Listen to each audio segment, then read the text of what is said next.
প্রথমত আমাদের টেন্স কাকে বলে এই বিষয়টা জানতে হবে। টেন্স হচ্ছে কোনো কাজের ভিন্ন ভিন্ন সময় নির্দেশ করতে ভার্বের পরিবর্তিত রূপই টেন্স। কোনো কাজের ভিন্ন ভিন্ন সময় নির্দেশ করতে ভার্বের পরিবর্তিত রূপই টেন্স। টেন্সকে প্রধানত তিন ভাগে ভাগ করা যায়। এক, প্রেজেন্ট টেন্স, দুই, ফার্স্ট টেন্স, তিন, ফিউচার টেন্স। ওকে, প্রেজেন্ট টেন্স মিন্স বর্তমান, ফার্স্ট টেন্স মিন্স অতীত, ফিউচার টেন্স মিন্স ভবিষ্যৎ। তো এই যে তিন প্রকার টেন্স, এই প্রত্যেক প্রকার টেন্সকে আবার চার ভাগে ভাগ করা হয়েছে। Number one, indefinite, two, continuous, perfect, perfect continuous. Indefinite, continuous, perfect, perfect continuous. এই যে চার প্রকার টেন্স, তাহলে টেন্স টোটাল দাঁড়ালো মোট 12 প্রকার। প্রধানত তিন প্রকার, প্রত্যেক প্রকারকে চার ভাগে ভাগ করা হয়েছে এবং মোট হলো 12 প্রকার।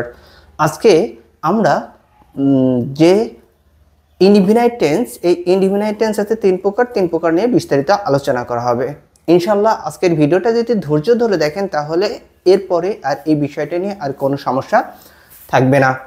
ওকে, তো চলে যাচ্ছি। প্রথমত প্রেজেন্ট টেন্স। প্রেজেন্ট টেন্স মানে বর্তমানকাল, অর্থাৎ বর্তমানে কোনো কাজ করা হয়। সহজভাবে আমরা বুঝে নিব যে সকল কাজকর্ম আমরা সচরাচর করে থাকি সেইগুলোই হচ্ছে আমাদের প্রেজেন্ট ইনডিফিনাইট টেন্স। যেমন আমি ভাত খাই, ঘুমাই, মা ভাত রান্না করে, বাবা চাকরি করে, বাবা একজন কৃষক, আমার ভাই স্কুলে যায়, আমি প্রতিদিন ফুটবল খেলি, পৃথিবী সূর্যের চারিদিকে ঘোরে। এই যে কথাগুলো, এগুলো হচ্ছে সচরাচর হয়ে থাকে, যার মানে এটা প্রেজেন্ট ইনডিফিনাইট টেন্স।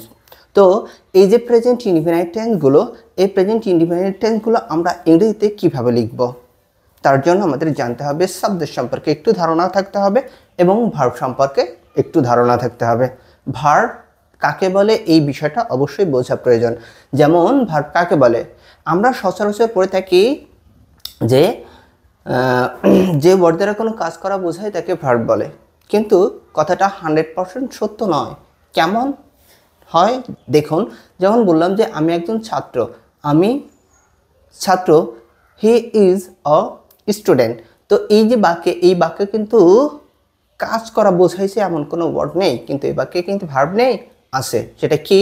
এ বাক্যে ভার্ব হচ্ছে ইজ। তো এই ইজটা হচ্ছে প্রেজেন্ট ফর্ম। একটা ভার্বের তিনটা ফর্ম থাকে, আমরা জানি একটা ভার্বের হচ্ছে তিনটা ফর্ম থাকে।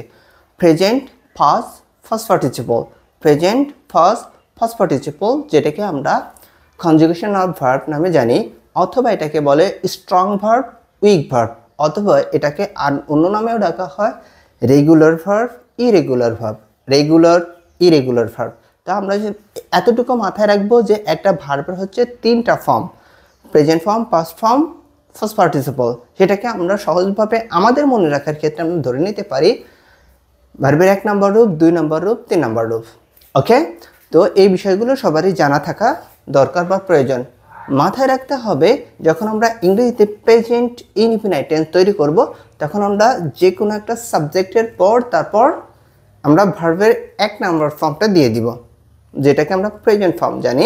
যেমন I eat, I go, they play, he reads। এখন এই যে ভার্বগুলো আমরা ব্যবহার করছি, আপনাকে ইতিমধ্যে আমাদের কিন্তু বাক্য বা সেন্টেন্স তৈরি হয়ে গেছে এবং টেন্স ধরলে এরা সবই এক একটা প্রেজেন্ট ইনডিফিনাইট টেন্স। কেন? মাথায় রাখতে হবে সাবজেক্টের পরে যদি ভার্বের 1 নম্বর ফর্ম হয় তাহলে সেটা অবশ্যই প্রেজেন্ট ইনডিফিনাইট টেন্স হবে। Number 2, first indefinite tense. সকল ইনডিফিনাইট একসাথে শেষ করব তাহলে বুঝতে সহজ হবে। ফার্স্ট ইনডিফিনাইট টেন্স, ফার্স্ট মানে অতীত। অতীত বলতে আমরা কি বুঝি? অতীত বলতে যে কাজগুলো আগে হয়ে গেছে সেগুলোকে আমরা অতীত বুঝি। মাথায় রাখতে হবে যে অতীতকালে কোনো কাজ করা হয়ে গেছে বা হয়েছিল এরকম বোঝাতে ইংরেজিতে লেখার সময় আমরা প্রেজেন্ট ফর্ম নয়, সাবজেক্টের পর ভার্বের 2 নম্বর ফর্ম ব্যবহার করব। ভার্বের 2 নম্বর ফর্ম ব্যবহার করলে আমাদের ফার্স্ট ইনডিফিনাইট টেন্স তৈরি হয়ে যাবে। যেমন ইট এর 2 নম্বর ফর্ম অ্যাট, তাহলে আই ইট, আমি খাই, প্রেজেন্ট ইনডিফিনাইট।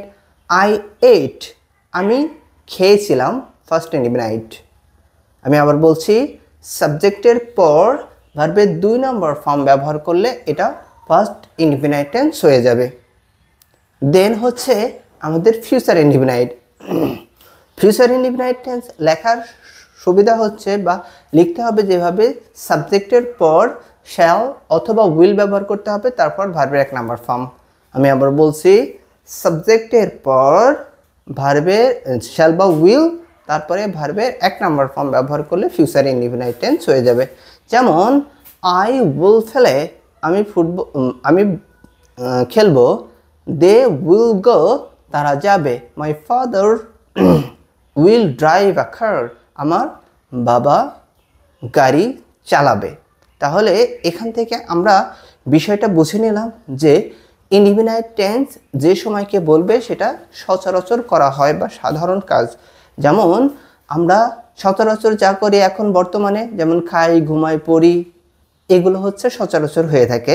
তাহলে এটা present indefinite tense. Past indefinite tense হলে আমাদের বলতে হবে অতীতে কোনো কাজ করা হয়েছিল, অর্থাৎ অতীতে কোনো কাজ সাধারণভাবে ঘটেছিল, সেটাই হচ্ছে past indefinite tense.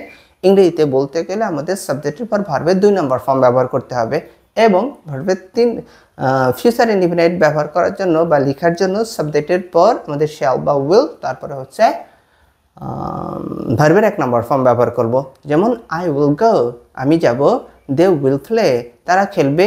He will read, তারা পড়বে, ইত্যাদি। আশা করি ভিডিওটি ভালো লেগেছে, এবং পরবর্তীতে ধাপে ধাপে এরপর পরবর্তীতে ভিডিও আসবে কন্টিনিউয়াস সম্পর্কে, এবং সেখানে বিস্তারিত আলোচনা করা হবে। দেখা হচ্ছে পরবর্তী ভিডিওতে। সবার সুস্থ, সুন্দর এবং উন্নত ভবিষ্যৎ কামনা করে আজকের মতো বিদায় নিচ্ছি। আমি ডিডি জাকির। আল্লাহ হাফেজ।